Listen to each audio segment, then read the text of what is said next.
Welcome back to What Arty Noobs with General Disturbance. This is a Kranvagn. It's a tier 10 Swedish heavy tank. It's located on the north spawn of Lakeville, and this one is under the command of Jamie2006 of S3AL. And the last time you saw him in action, he was in a Kranvagn 7. It's battling time, and time waits for no one, except for me, of course. And we're off. Well, this tank has a rather unusual 12 degrees of gun depression. It's got a 120mm gun capable of 440 alpha, and it's a 3-shot autoloader, so it's actually quite effective. 2.75 seconds between each shell on the clip. Now the reload by the book is 21.05 seconds, but he's got a reload of less than that, but we don't know the exact amount just yet. Okay, first shot goes in Centurion Action 10, lower plate. And, oh, well, he did manage to get that shell in for a T110E5. And he has taken a fair bit of damage already. Lost 1/3 of his hit points, but he's actually dealt a lot of damage to the enemy. 1,358.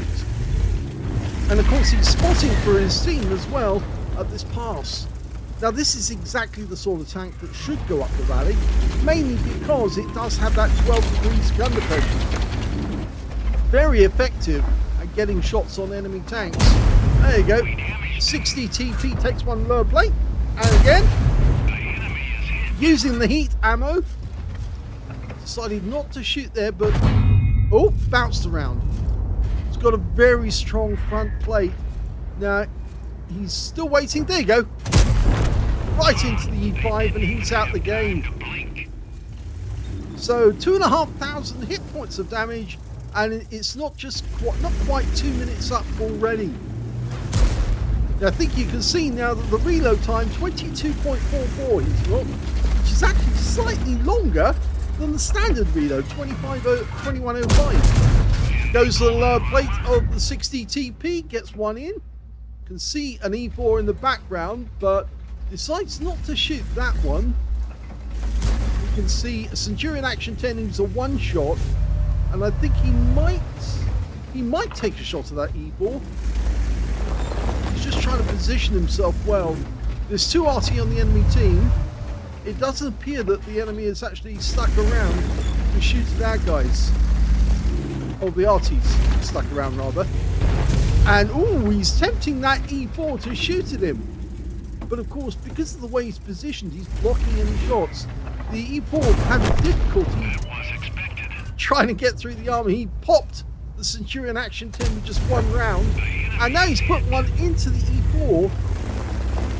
And of course, remember, that's a high roll because he's got an alpha of 440 and he got 447.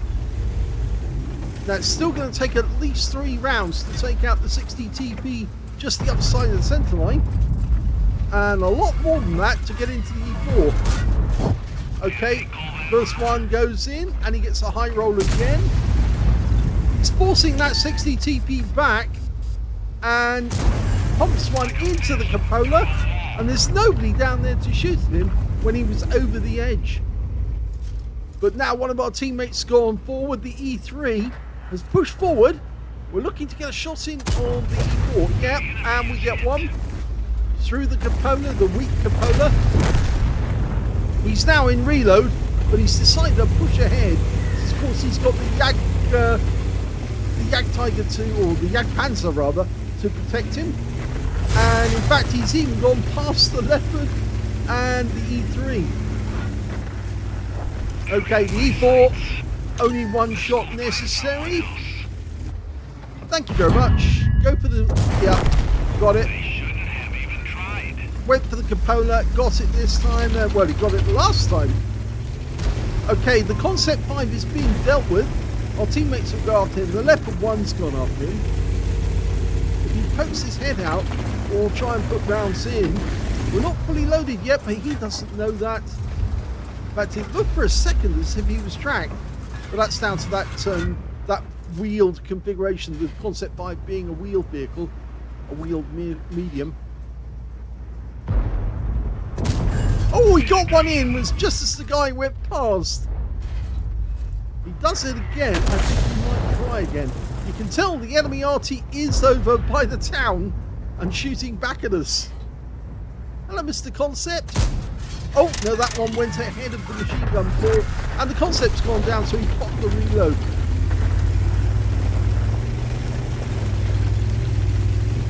So he's now up to 5.5k of damage and 2,000 of assist. Oh, yeah, Object 261.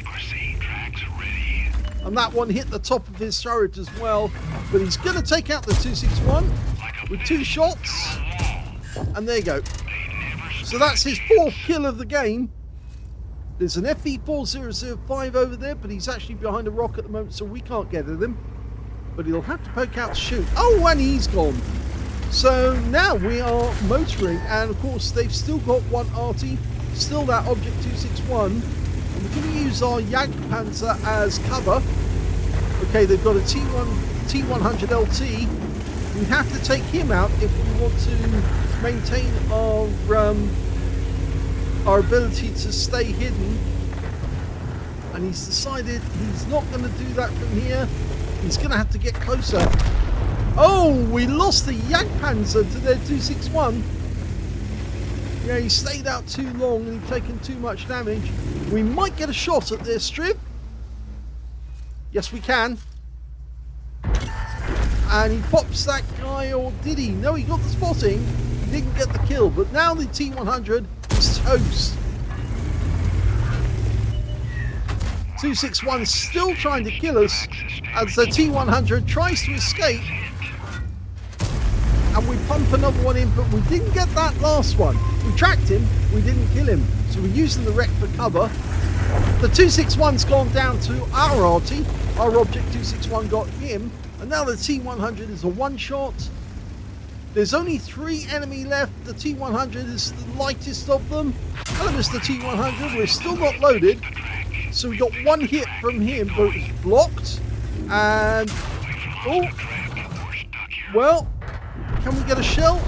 No, it's... well, we do, actually. Funnily enough, he did get him.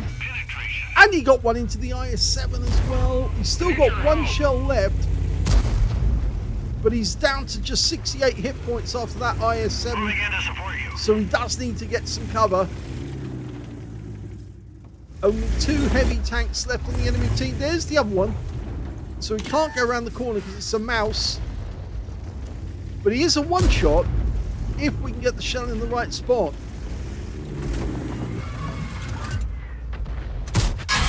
Oh, unfortunately we didn't. And the IS-7 poked us from behind. He goes down, and that just leaves the mouse.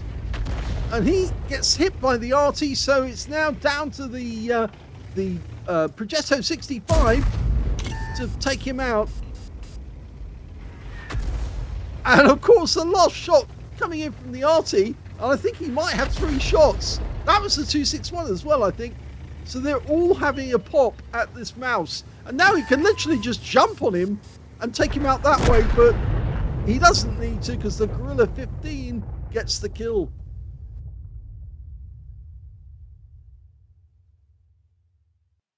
Here's the end of battle stats, and that was an ace tanker game for Jamie2006 of S3AL in the Kranvagn. He got a fighter badge for getting at least 4 kills. He actually ended up with 5, just 1 short of getting a top gun and 1/3 of the enemy team.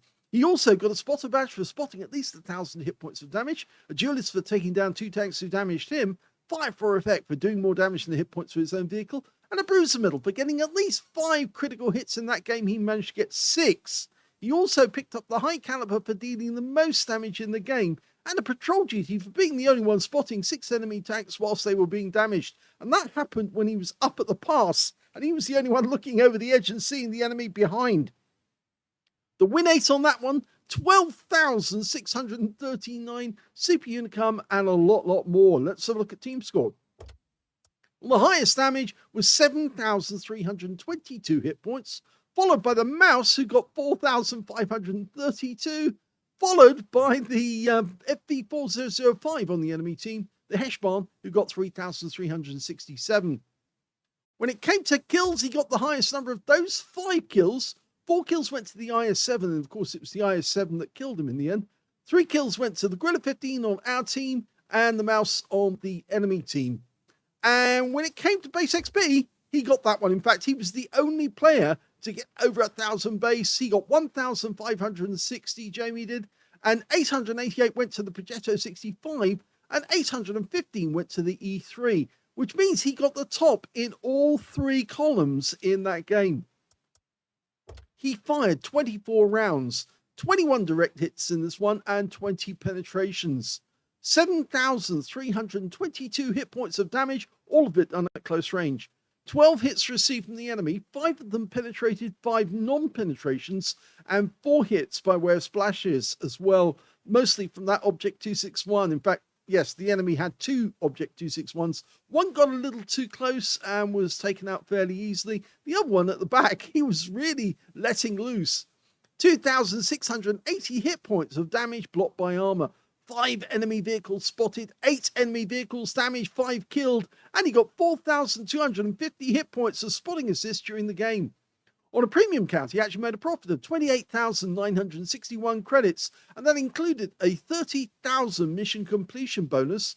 And yes, he did use a lot of premium ammo, but he did come out of it with a good result at the end. He also got 7 bonds for this being a tier 10. And he got 9,360 experience points out of the game as well, including another mission completion bonus of 4,680.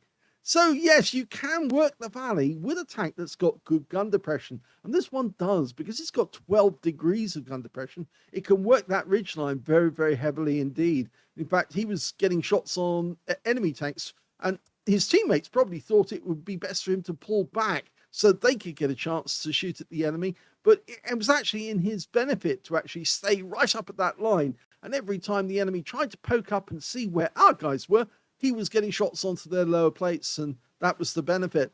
It was a really good demonstration of how tough the Kranvagn is. But of course, it is a tank that's fiction, because of course it only existed in a design. There was no prototype. They did build the hull, but they didn't build the turret or anything like that. But it was based on the French AMX-50, you could say. So it was Sweden's answer to the AMX-50. And just to let you know, the project started in 1949. I didn't actually mention when it started, and ended shortly afterwards. So I hope you enjoyed that replay. If you did, please give this video a like. Do subscribe to our channel. Leave a little comment down below because it feeds the algorithm. And thank you for watching.